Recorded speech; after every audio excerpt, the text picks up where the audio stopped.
know, today I have a friend, I shouldn't say, a friend of mine from Manila who was talking to me on the phone, and we were talking about Polita Corrales. And this man evidently grew up, I think he wasn't even born when Polita...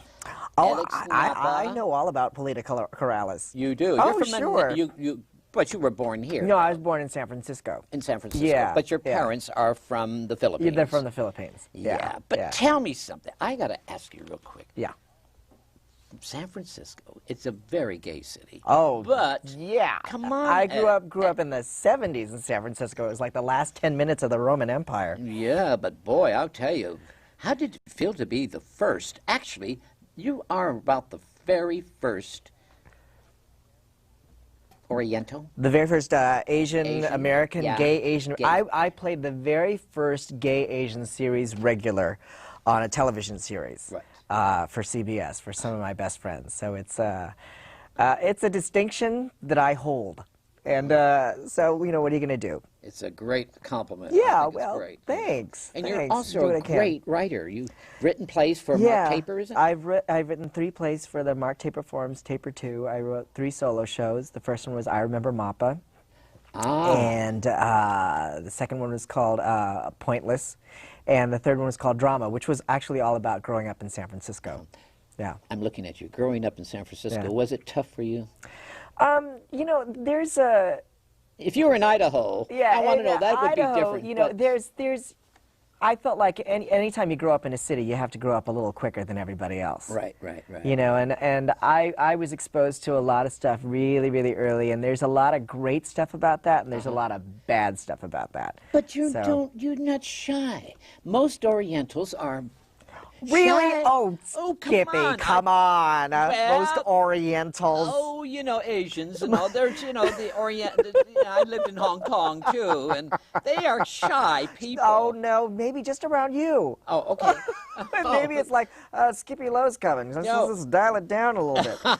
No, I'm not bashful, and I'm also, you know, Filipinos are very gregarious. We're really loud. And I know. You met you've lived in Manila. I lived in Manila, Polita, Holy Corrales. mackerel. Yeah, they're a pretty boisterous bunch, especially my family, and I come from a big family. How many? I mean, a lot of kids, 4 kids. Why do all the Filipinos come here and they become nurses, the women? They and the nurses... and they go back. Right? They send all the money back home.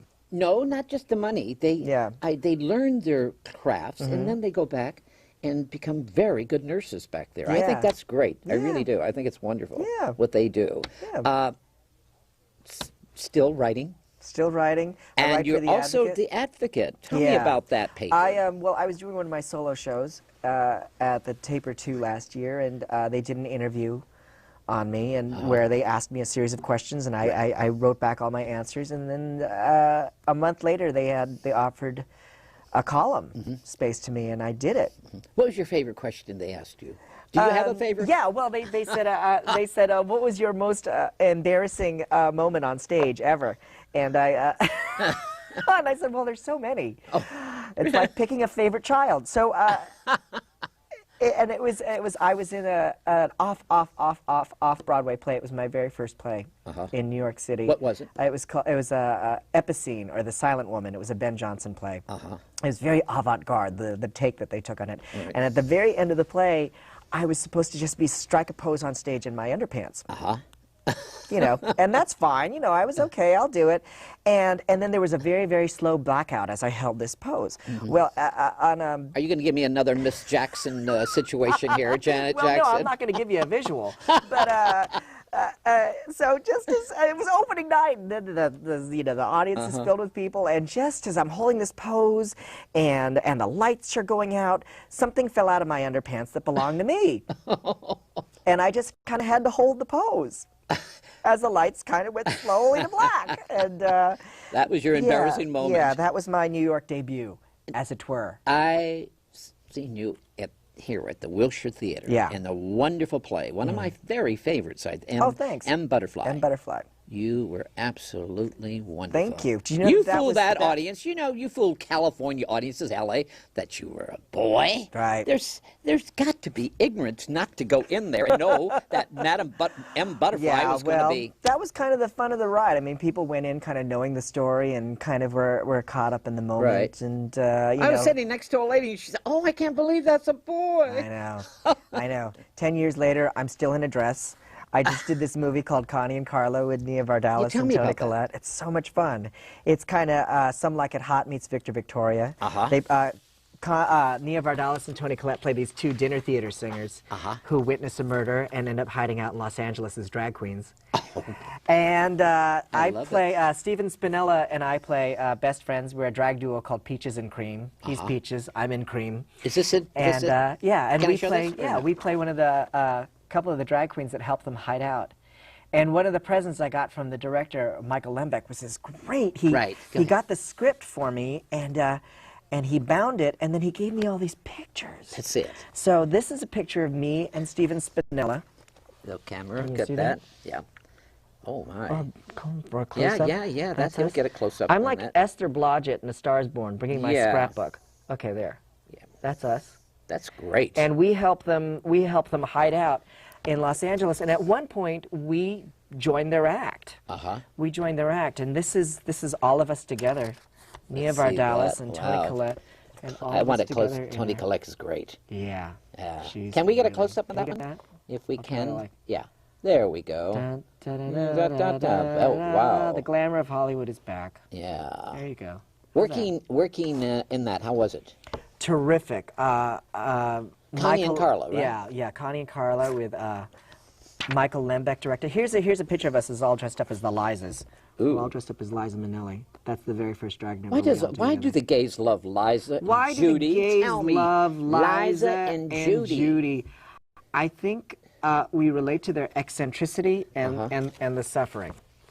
But I love Cher, though. I love Cher. Well, who doesn't love Cher? Cher is great. Yeah. She gets out of that limousine and makes her entrance, like you said in your column. Absolutely. She just comes out there. She gets into it, and she's always fun to watch. You got to be in a pretty grumpy mood not to appreciate Cher. Yes, she really. And, Yeah. and a California girl in the Valley. She grew up, you would say, New York. But did you have fun in New York? I had a great time. I lived in New York at the perfect time in my life. Like what? Like, I got there when I was 18 years old. And I lived there, and that was like the perfect time to be there because I had me too. the energy and the excitement of the city, and now I just You had energy from 18 on, baby, and still do. Yeah, but now I'm in bed by 10. Oh, get off of that, Alec. And, Alec, nine, nix. I know you're very busy. You heard otherwise. I heard a You're lot not of buying it for a second. Matter of fact, the books at the West Hollywood. Tell me about the book. You do book fairs. Oh, I did the West Hollywood Book Fair this year. Tell me about that. Well, I was basically invited as a playwright this year because of all the things that I had done. Right. And that was kind of exciting. I mean, there were all the authors there. Kids must have loved you. Carol Channing was there. That was kind of cool. I've never seen her up close before. She's great, lady. Yeah, she was a riot. You're in one of my favorite movies, which was just on the other day on Turner Classic Films, Best Foot Forward. Oh, Best Foot Forward, that's right. Could you find me? Buckle down, Winsocki. You're right. Buckle I was down. one of the little cadets there. I was very small. That was there. like one of my favorite movies because Nancy Walker. She was great. So funny. Tommy Dix was fabulous. Yeah. I think that's about the only movie he ever made and disappeared. Really? But it's on a loop. It's always on at some point. Is it really? Yeah, and I've every never time seen it's it. on, I'm like, well, thank God there's food in the house because I'm going to be watching this. The World's Greatest Lover I was in with Gene Wilder. Really? Yeah. I did a lot of films when I was young in Hollywood, but you know something? I love doing interviews because you do too. You do interviews too. Yeah. And you're doing this advocate thing. It must be fun, right? I did an interview with Nia recently for The Advocate, which is coming out in the April issue, and that was a lot of fun. And we did it at the Four Seasons, and she said, since we're doing this interview in this hotel suite, let's just take a picture together in bed.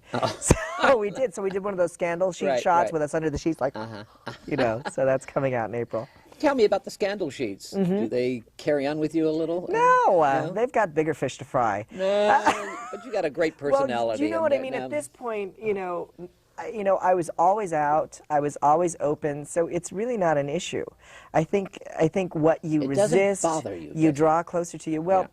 I kind of made the decision to kind of be out and be myself when I kind of realized I had nothing to lose. You know, what was I going to do? I was going to miss out on all the really good roles they're writing for heterosexual Asian males under 5'5". Right.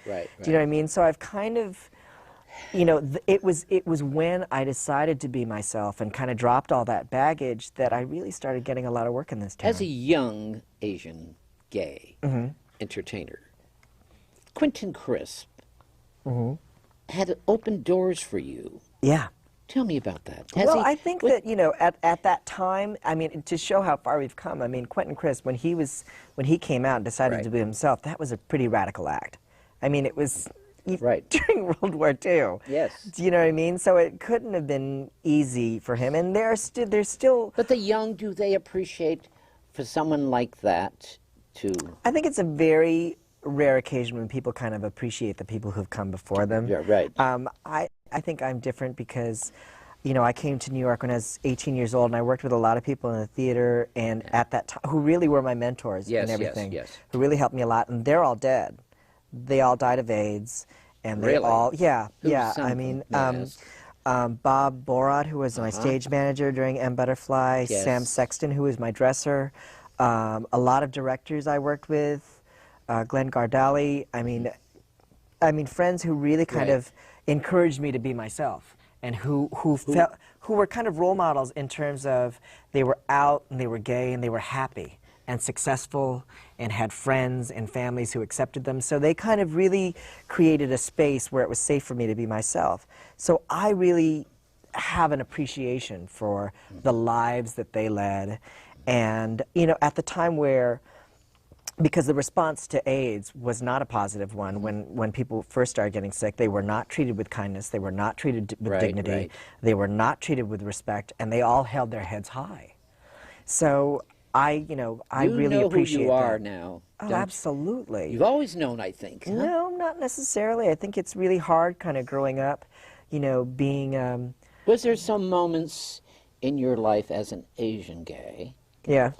As a Gaysian? Yeah, you know, some moments in your life, Alec, there was some... Oh, there have been some dark nights. That's what I mean. Oh, yeah, absolutely. You see something gorgeous that you like and whatever, you know? Just, you know, as a minority, you always feel like you're out of the loop. You know, you're an outsider. But I think being an outsider gives you that edge. It gives you...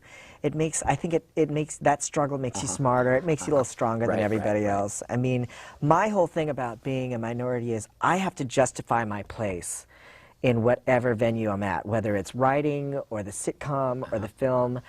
I have to justify my place in that thing. And I don't think if I was white, I wouldn't have to try as harder. Right. Do you know what I mean? If I had 50 opportunities headed my way instead of 5. Yes.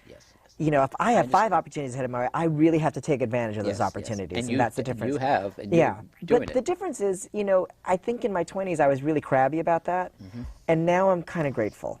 Good.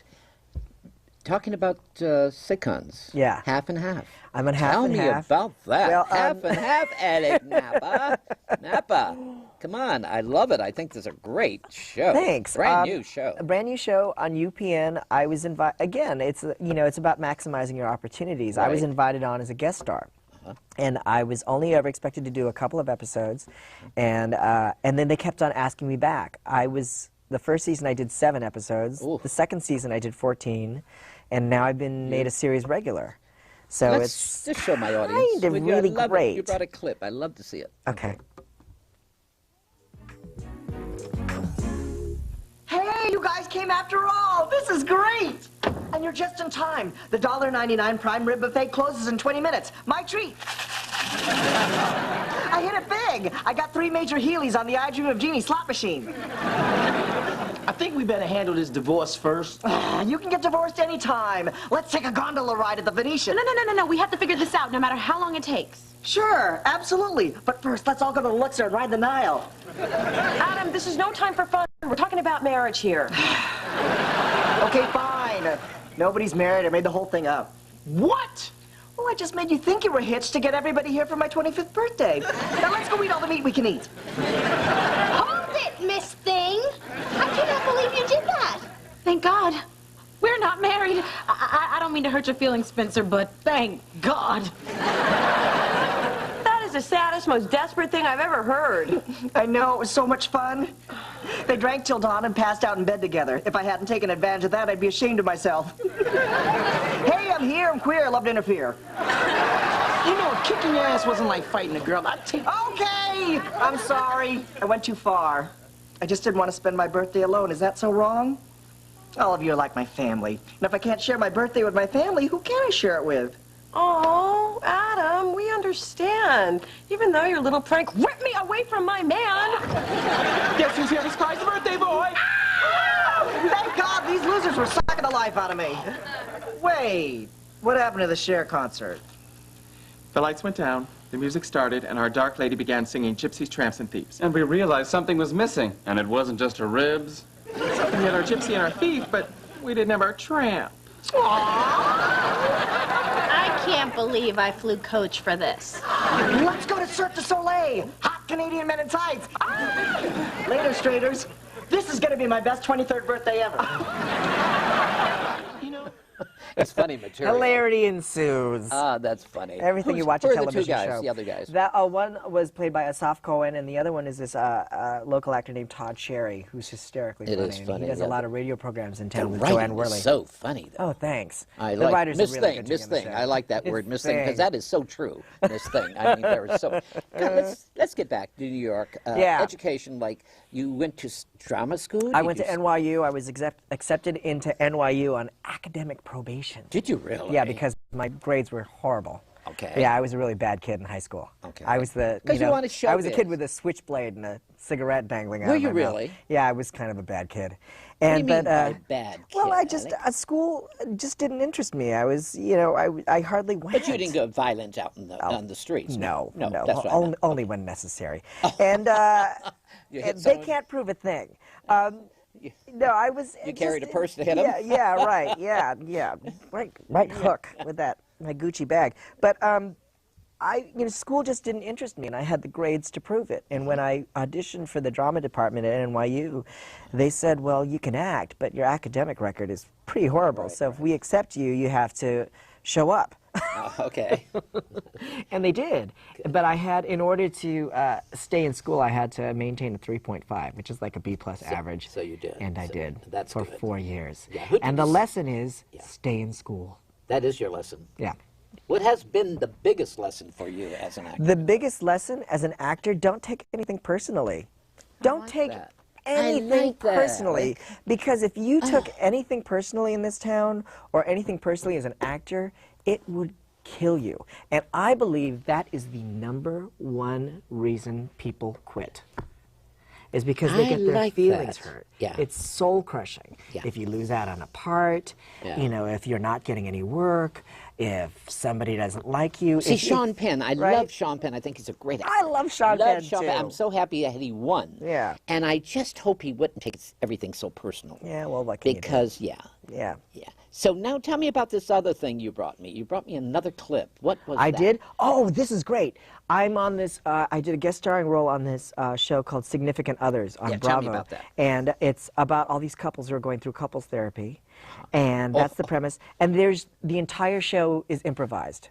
It is? It's improvised. The director just gives us the suggestion. And in fact, this aired the other night on Bravo, and I had absolutely no recollection of what I said because... We're going to show it Yeah, right now, okay. so you'll get an idea. Okay. All right, here we go. Good. You know, when television history is being made, there's an electricity in the air that's palpable. Right, absolutely. But I want to tell you something. Where would you like to see yourself, say, 5 years from now? Ellen? 5 years from now, well, I'm going to buy my house in L.A. I'd like to have Still my a house. young man, and yeah. you're doing extremely well. Yeah, more of the same. I think, ideally you want to be in a place where you want what you have. And right now I want what I have. You like California, do you? Yeah. Do you really? Yeah, Oh, you grew up in California. I grew up in California. See, I'm a New but Yorker. I and like L.A. because it's hot. I grew up in San Francisco and it was foggy 365 days a year. Right. So, and we lived right near the ocean, so anytime there's sun, I'm thrilled. And I lived in New York for 7 years, and after the 7th year, I was like, I can't take one more winter. You're Just very young. Are you going to do a miserable. book? Am I going to do a book? Yeah. Yeah, probably, if somebody pays Talking me. about, no, pays you. They will pay. You know. I'm sure there's plenty of material. I'm a really reluctant writer. I've never been interested in writing, but I wrote my shows because nobody was writing anything for me to do. What's Mapa? I remember Mapa is Yeah. about, I came out here with M. Butterfly. Right. I was starring in this big Broadway show. Big. Everybody in town came to see me. Right. Every network, every producer, every Right. director in town came to see me, and then I didn't work. And you I didn't didn't work. work See, for the next 4 why years. do you think that? Because they didn't know what to do with me. They kind of saw that I was an Asian. Like in drag and Asian, In yeah, drag, and right. they were like, what are we going to do with that? Yeah. So, and I didn't work, and I had to start over, Mm-hmm. all over again. I mean, really from ground one. It's almost as if. So you had a M. hard Butterfly- time after I that. had a really hard time after that, and I went from, starring in a Broadway play in New York, and then coming out here with a tour, Right. to waiting tables at a pizza parlor. So I really had to start all over again. And so what I remember Mapa was about was starting all over again, kind of like really talking about the failure that But met persistence. me. Yeah, that's but see, got- what happened was all the sitcom people came to see that. Ah, okay. And then I started getting sitcom work. So it's really, the first couple of years I complained that nobody has any imagination Right, in this right. town. And what I really discovered is you have to be constantly demonstrating what you do. It's not enough to say people don't know what to do with me. You kind of have to show people. Do you believe now the I gay believe? is open? I meant gay word. Everybody's Right. accepting it. Now they're Right. getting married and all that. Yeah, but but- what do you think?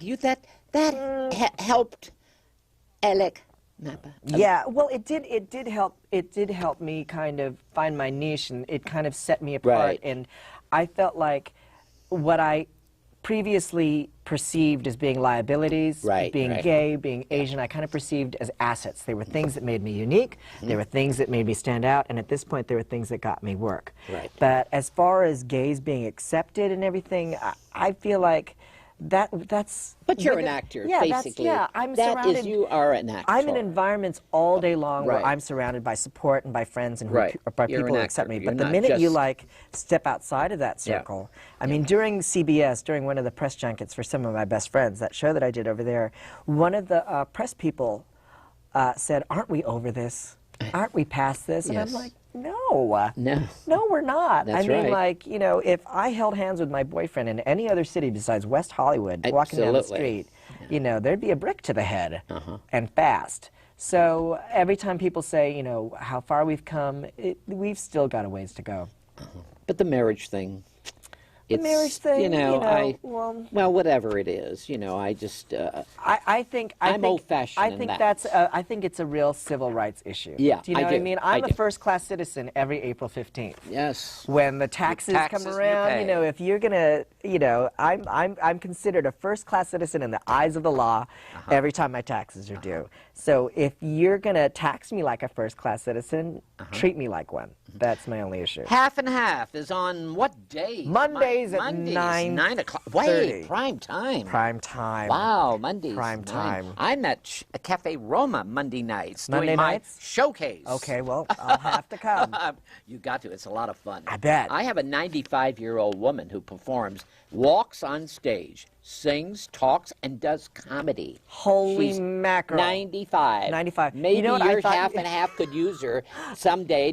You'll bring her in as your For a- dear friend. For a second, I thought you were going to say this 95 woman walks on stage on her hands, playing the harmonica with a ventriloquist dummy strapped to her back. But she is funny. Yeah. She is funny. Is she? English. Sharp? 90, very. Yeah. To the button. Never Right. forgets. Right. And does comedy. What kind of stuff does she do? You Like, got to see her. yeah. I mean, it's incredible. I've been trying to get the Letterman people to see her, and I've been trying to get our guy Jay. But Yeah, well- they're busy, but she You never is- know. She's funny. And Yeah. I want to put her on my show, but I don't want to just use her on my show to throw. I'd like to see her do a national show Yeah. where she can be. Well, you're national. You're Well, big time. I know, All the I- major markets. What's this moon over Will and come on, I love that. I love that line. They say they're giving you great newscasts. I mean, move over, best friends, all this. Yeah. Your show, Half and Half, is becoming. It's in its third season, so I'm grateful to have a job. When you I'm walk down the grateful to street keep now, working. not just West Hollywood, when you're walking, They recognize you when you get on Yeah, a when I was plane. in Las Vegas this weekend, I felt like Mickey Mouse. I mean, people were like asking to have their picture taken with me and Did they really? to hug their children, and I was like, I'm sorry, I don't touch strangers. So, I love that. but yeah, it's really nice, and I'm really grateful. I mean, I You know, filmed I in the love Radford about you, lot, you know. Alec, you are grateful for what you have. Oh, thanks. And that is what everyone in Hollywood should. Some people are Everybody's so bitter. just so They're cranky. so bitter. Yeah, it's all, you know, you could concentrate all day long on all the things you don't have. My trailer's not big enough. Yeah, I the like- craft services aren't any good. Yeah. You know, and every time I cross the studio gates at CBS in the Valley, I think, you know, I'm doing what I said I was going to do when I was a little kid. And you got it. And here I am. And here I am on the Skippy Lowe Show. Well, God Folks, bless you, Alec Mapa. Fairy God- tales can come true. Alec, thank you very much. Thank You're you. wonderful. Thank you.